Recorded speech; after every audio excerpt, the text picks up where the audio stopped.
ရောက်ရှိလို့လာပါပြီရှင်ဒီနေ့မှာဆိုတော့အမှန်တန်ကိုစင်ပွားနည်းဖြင့်ဈေးကွက်ထိုးပေါက်ရောင်းချခြင်းစနစ်ရဲ့ယနေ့ခေတ်အခြေအနေပေါ့နော်ဝါစိတ်ဝင်စားဖို့ရှမ်းကောင်းနေရှင်အဲ့ကကြတော့ဒါကျမတို့အမှန်တန်စီးပွားရေးစနစ်ဟာတဲ့ရည်တိန်နိုင်ငံမှာပေါ့နော်လွန်ခဲ့တဲ့နှစ်ပေါင်း30ကျော်ကနေစပြီးတော့ပေါ့နော်ခက်ခဲတဲ့ခရီးချမ်းတွေကိုရှောက်လန်းခဲ့ရမှာကျမတို့တန်တရားစိတ်တွေနဲ့တူတူပလိုက်မှုတွေကြားကနေအခုကမှဆိုရင်တော့အထိုက်အလျောက်တော့အောင်မြင်မှုကိုရရှိခဲ့ပြီဖြစ်ပါတယ်ရှင်မကြမီတော့နှစ်များမှာဆိုရင်ဒါကျမတို့အမှန်တန်ရဲ့ပစ္စည်းဖြန့်ချိမှုစနစ်ပေါ်မှာစိတ်ဝင်စားမှုများဟာတဲ့များစွာတိုးပွားလာခဲ့တယ်အဲ့ဒီမှာဆိုရင်နိုင်ငံအတွင်းမှာရှိတဲ့တဦးချင်းဖြန့်ချိသူများရဲ့စွမ်းဆောင်မှုအပါအဝင်ကုမ္ပဏီတွေရဲ့ကြီးမားသောအောင်မြင်မှုတွေကြောင့်လည်းဖြစ်တယ်တဲ့အဲ့ကကြတော့ပြည်ထောင်နဲ့ဥရောပအမေရိကန်ဈေးကွက်မှာဒါကျမတို့အမှန်တန်စနစ်ရဲ့ကြီးစွာသောအောင်မြင်မှုကြောင့်မှုတွေကြောင့်လည်းယခုကဲ့သို့ရင်းစနစ်ပေါ်စိတ်ဝင်စားမှုတွေအစမတန်တိုးပွားလာခြင်းဖြစ်ပါတယ်တဲ့အခြားစိတ်ဝင်စားဖွယ်ကောင်းတဲ့အချက်တရကဘာလဲပေါ့နော်တန်မိုးမြတ်မာတဲ့ပစ္စည်းတွေဟာအယောင်တွက်ခြင်းမရှိဘဲနဲ့တန်မိုးနေပြီးတော့ပေါ့နော်အသုံးဝင်တဲ့ပစ္စည်းတွေကအရေးအတွက်များစွာထုတ်လုပ်ရောင်းချရတဲ့အချက်ဖြစ်တဲ့ယနေ့အောင်မြင်မှုအရှိဆုံးနဲ့အရေးကြီးဆုံးအမှန်တန်ကုမ္ပဏီတစ်ခုရဲ့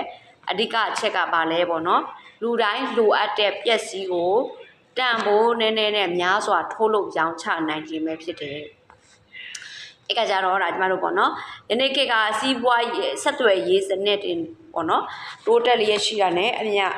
လုပ်ငန်းများလည်းများစွာတွင်ကျလာခဲ့တယ်စီးပွားရေးအခွင့်အလမ်းများစွာပေါ်ထွန်းခဲ့ရမှာဆိုရင်တော့ဒါဒီအများစုပေါ့နော်အများစုကအမှန်တန်စနစ်ကိုကျင့်သုံးကြတယ်အချိန်တည်းမှာပဲအပြန်အဆိုင်များလည်းများစွာပေါ်ထွက်ခဲ့ရာ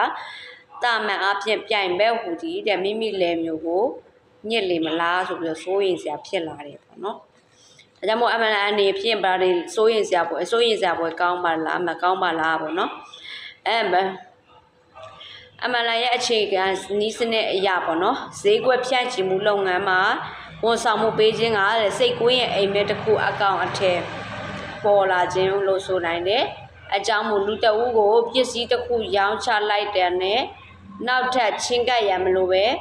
အမြဲတမ်းဖောက်တယ်ဖြစ်သွားတဲ့စနစ်ကအမှန်တန်တစ်ခုတည်းသာရှိတော့ကြောင့်ဖြစ်ပါတယ်တဲ့ယခုအခါမှာဆိုရင်အမှန်တန်စနစ်ကိုကျင့်သုံးတဲ့ကုမ္ပဏီတဲ့တွေကတဲ့ပေါ်ပေါက်လာလေရှိတာဒါမီးဖို့ကြောင့်တုံတန်းဝဖြန့်ချီမှုလုပ်ငန်းတွေနဲ့ပတ်သက်ပြီးတော့လာမော်တော်ယာဉ်ပြုပြင်မှုလုပ်ငန်းအာမခံလုပ်ငန်းအင်တာနက်ကြော်ညာလုပ်ငန်းနဲ့တခြားသောဝန်ဆောင်မှုလုပ်ငန်းတွေပါတိုးချဲ့လုပ်ကိုင်နေကြတာလည်းဖြစ်ပါတယ်။ဒါကြောင့်ပေါ့နော်မကြာမီနဲ့များအတွင်းနဲ့အထင်ရှားဆုံးတိုးတက်မှုတစ်ခုကတော့ရှေးရိုးစနစ်ကိုကျင့်သုံးတဲ့အလွန်ကြီးမားတဲ့ကုမ္ပဏီကြီးများကိုယ်တိုင်ကဒီဖြန့်ချီမှုလုပ်ငန်းရဲ့ဖြစ်ပေါ့နော်လက်လန်းမမီတဲ့နေရာတွေမှာအမှန်တန်စနစ်နဲ့ဖြန့်ချီတဲ့စတင်စီစဉ်နေကြတယ်ဖြန့်ချီဖို့စတင်စီစဉ်နေကြတယ်အထူးသဖြင့်တော့အောင်မြင်တဲ့ထုတ်ဝေရေးကုမ္ပဏီကြီးတစ်ခုဟာတဲ့အမှန်လောကကိုဝင်ရောက်ခဲ့ပြီးတော့ယခုကမှမြန်ဆန်စွာတိုးတက်လျက်ရှိရာတစ်ကြိမ်ထုတ်လုပ်မှုတန်ဖိုးကပေါင်10တန်းကျော်ရှိတယ်ကျမတို့မြန်မာမှန်းကြည့်ရတဲ့လောက်ကတော့စမ်းသက်သုံးဆွဲပြီးပစ္စည်းကောင်းများလက်ဝယ်ရှိတဲ့ကုမ္ပဏီအများပြားဟာမကြာမီအတွင်းအမှန်လောကတို့တဲ့ဥဆောင်ဝင်ရောက်လာကြမယ်လို့ဒါယူဆလို့ရတယ်ပေါ့နော်ဒါကြောင့်ဒါအပြင်ယခုထောင်စုနှစ်ကုန်လောက်မှာတဲ့အခြားများစွာသောကုမ္ပဏီတွေကလည်းဒီအမှန်လောကတဲကိုဝင်ရောက်လာပြီးတော့ပေါ့နော်ဈေးကွက်ကိုဥဆောင်ကြလိမ့်မယ်လို့ဒါကျမတို့မျှော်လင့်လို့ရတာလည်းဖြစ်ပါလို့ရှိရင်ကဲဒါကြောင့်ပေါ့နော်အမှန်ပေါ့နော်စင်ပွားဈေးကွက်ထိုးပေါက်ခြင်းရဲ့ပေါ့နော်ယနေ့ခေတ်ချင်းတွေကိုတင်ပြလာတယ်အဲ့ဒီမှာစတို့ပါရလိုက်လဲပေါ့နော်ဒါရောင်းအားတွက်တဲ့အပေါ်မှာတော့ဒီအမှန်တန်ကိုလုံးဝမမီပေါ့နော်တခြားကုမ္ပဏီကပစ္စည်းတွေဈေးကွက်ဖောက်လို့မမိတဲ့နေရာတွေကိုဒါကျမတို့ဒီအမှန်တန်စနစ်နဲ့ထိုးဖောက်လို့ရတယ်ဒါအားသာချက်ပေါ့နော်ဒီကြရင်တော့ဒါကျမတို့ပေါ့နော်နောက်ထပ်တစ်ခုပြောမယ့်အကအမှန်တန်ကိုစင်ပွားဈေးကွက်ထိုးဖောက်ရောင်းချခြင်းစနစ်ရဲ့အနာဂတ်ပေါ့နော်ခုနကကျတော့လက်ရှိအခြေအနေမှာသူကသုံးသက်ချက်အရ နောက်ထပ်ပေါ့နော်ပစ္စည်းတွေရောင်းတဲ့နေရာမှာတန်ဖိုးကြီးပစ္စည်းတွေဆိုတဲ့ကိုလူအသုံးလိုတဲ့ပစ္စည်းတွေကိုအရေးအတွက်များနဲ့ရောင်းချနိုင်ခြင်းကပို့ပြီးတော့အယောင်တွက်တယ်လို့ဒါသူတို့သိရတယ်ပေါ့နော်အဲ့ကကြတော့ဒါကျမတို့ဘာတွေရှိသေးလဲပေါ့နော်